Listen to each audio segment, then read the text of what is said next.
सेवी और शिक्षाविद के रूप में खत्म हो गया है स्थानीय और दूर से आए हुए अतिथिगण हैं, कृष्णदेव बाबू, शिवनाथ बाबू, सुरेश जी, मुकेश जी और हमारे कॉलेज के सीनियर शिक्षक और प्रोफेसर डॉक्टर संतोष जी, सामने बैठे दिनेश जी और हमारे कॉलेज के अभय जी, अन्य शिक्षकगण, कर्मचारीगण एवं प्यारे छात्रों। समापन समारोह तो थोड़ा कष्टकर होता है, इसलिए कि आपने जो 7 दिनों तक जो काम किया उसका बहुत ही अच्छे ढंग से आपने बारी बारी से छात्र छात्रा के द्वारा यहाँ विश्लेषण किया गया और हम लोग भी उसको किसी न किसी माध्यम से जो आधुनिक टेक्नोलॉजी है देख रहे थे कि आप लोग क्या कर रहे हैं। हमारे अभिभावक या हमारे शिक्षाविद लोग भी बैठे हुए हैं मंचा से। मैं इतिहास के साथ साथ शिक्षा शास्त्र का भी छात्र रहा हूँ और आदरणीय दयानंद भाव से जब मैं मुखातिब हुआ हूँ तो यही कहा कि आप एजुकेशन में भी थे, तो एजुकेशन की छात्र की हैसियत से मैं इतना ही कहूँगा, मानव जीवन के महत्वपूर्ण पहलू है समाजीकरण और दूसरा है व्यक्तित्व का स्त्रीकरण। समाजीकरण जो है वह लगभग शिक्षा का पर्यायवाची शब्द है, इसलिए आज के समारोह में मैं इतना ही कहूँगा कि कुछ लोगों की फितरत होती है कि डिग्री प्राप्त कर लेना या फिर नौकरी प्राप्त कर लेना ही जिंदगी की बहुत बड़ी सफलता है। लेकिन इस एनएसएस के माध्यम से मैं एक मित्र की हैसियत से आपको एक संदेश देना चाहता हूँ, जिसको क्रम से दयानंद बाबू अन्य वक्तागण आपको बता चुके हैं कि समाजीकरण के बिना सारी डिग्रियां बेकार है। इसलिए ये 7 दिनों तक जो आपने शिरकत करके जो समाजीकरण का अलख जगाया है, इसके लिए तमाम डेलीगेट्स को, चाहे छात्र हो छात्रा हो, मैं अपनी तरफ से, कॉलेज की तरफ से और अतिथिगण की भी तरफ से मैं इस्तेमाल करता हूं और धन्यवाद देता हूं कि आप इस मिजाज से अगर काम करते रहेंगे तो सरकार की बहुत सारी पॉलिसी है वह कागज पर तो है लेकिन जमीन पर नहीं दिख रहा, जिसमें कि दयानंद बाबू ने कहा कि नशा के तरफ, दूसरे क्षेत्र की नशा के तरफ इशारा किए एक शिक्षक के नाते।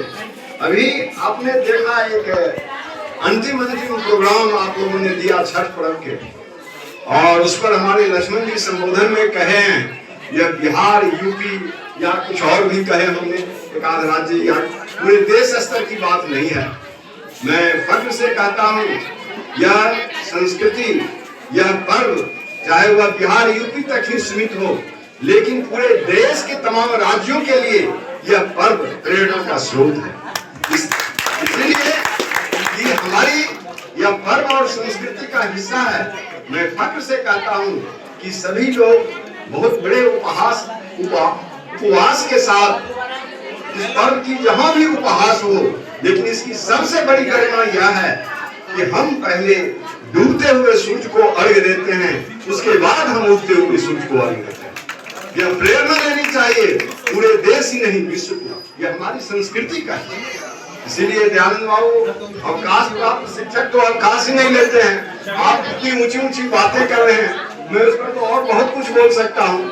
आलम साहब भी कहे मेरे घर चाहे पटना का आवास हो या गांव का, नेम प्लेट अभी तक नहीं लगा है। आलम साहब, ये मैं आपको सुनाना चाहता हूँ, लोग जानना चाहते हैं। प्रोफेसर कह दें तो मैं और खुशी होता हूँ प्रिंसिपल से जाते।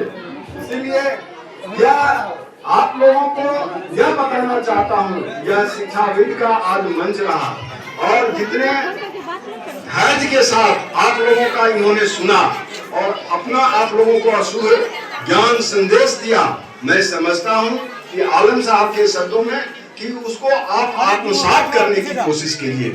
वक्त कम है, मैं हम पर भी कुछ झा साहब बोल गए थे और मैं आप रविंद्रनाथ टैगोर का नाम सुने होंगे, शांति निकेतन के वो संस्थापक थे। यही ग्रामीण परिवेश को देखकर मैं बोल रहा हूँ। दूसरा बहुत बड़ा साहित्यकार हरिवंश राय बच्चन जी को आपने नाम सुना होगा, बहुत बड़े साहित्यकार थे। या फिर आप कह सकते हैं कि महात्मा गांधी का नाम सुना होगा, जो बहुत बड़े समाज सेवी थे। हरिवंश राय बच्चन की कविता तो कहने पर आप फिर समझ लेंगे, लेकिन रविंद्रनाथ टैगोर और गांधी पर मैं शॉर्ट में कुछ कह देना चाहता हूं। जब गांधी के चरखा पर रविंद्रनाथ टैगोर ने कुछ कमेंट दिए, तो उस समय पूरे ये जिस तरह से आप एनएसएस के माध्यम से सामाजिक प्रकृति ला रहे हैं, लोगों में उथल-पुथल हो गया। इसलिए गांधी का चरखा शायद हम समझते हैं कि इस देश को दिशा देने का काम किया। सूर्यकांत त्रिपाठी निराला का भी नाम आप सुने होंगे हिंदी जगत में। निराला जी ने हरिवंश राय बच्चन से पहले निराला जी ने टैगोर के उस पंजाब चरखा पर कमेंट दिए, तो निराला ने कहा जो गांधी जी का चरखा और रविंद्रनाथ टैगोर तो प्रिंस घराने से आते हैं, वह गरीब और गरीबी को क्या जानते, जो चरखा पर उन्होंने कुछ बोल दिया। सुबह में पक्षी चहचहा रही है या भूख से तड़प रही है, जिसे मैं इसको एक पाखी नहीं समझ सकता। इसीलिए सामान्य साधारण गांव ग्राम या कोई भी साहित्यकार हो या कोई उम्दा प्रोफेसर हो, जब तक वो गांव ग्राम में नहीं गए, गांधी जब चंपारण नहीं गए, तब तक वो महात्मा गांधी नहीं बने। इसीलिए कोई प्रोफेसर साहब हो, चाहे उम्दा डिग्रीधारी हो, आज मैं नाम लेना चाहता हूँ कृष्ण कुमार का, सीपी भामरी का, ऐसे शिक्षाविद जो गांव ग्राम पर काम कर रहा है, एक लक्ष्य पर काम कर रहा है, उनकी संस्था का नाम है, जबकि वह बहुत उम्दा प्रोफेसर है। इसीलिए ये तमाम ग्रामीण वासियों से भी कहना चाहूंगा, हम पर बहुत कुछ बातें कह गई है, मुकाम तभी हासिल होगा कि आप अभिभावकगण और गांव ग्राम के छोटे तबके के भी जनप्रतिनिधि हों। मैं उनको आज सैल्यूट करते हुए कहना चाहता हूं कि शिक्षा की अलग दयानंद बाबू भी जगाते रहेंगे, विधानचंद भारती भी जगाते रहेंगे, भाषा भी जगाते रहेंगे, लेकिन जो दीप है उसे आप लोगों को भी जलाना है। जनप्रतिनिधि अगर दीप जलाएंगे तो ये शिक्षाविद की सारी बातें आत्मसात होगी। प्यारे बच्चों, समय वक्त है, मुझे लग रहा है कि मैं अपनी सीमा का उल्लंघन कर रहा हूँ, लेकिन तुम लोगों के लिए एक शेर से मैं बात को समाप्त करता हूँ।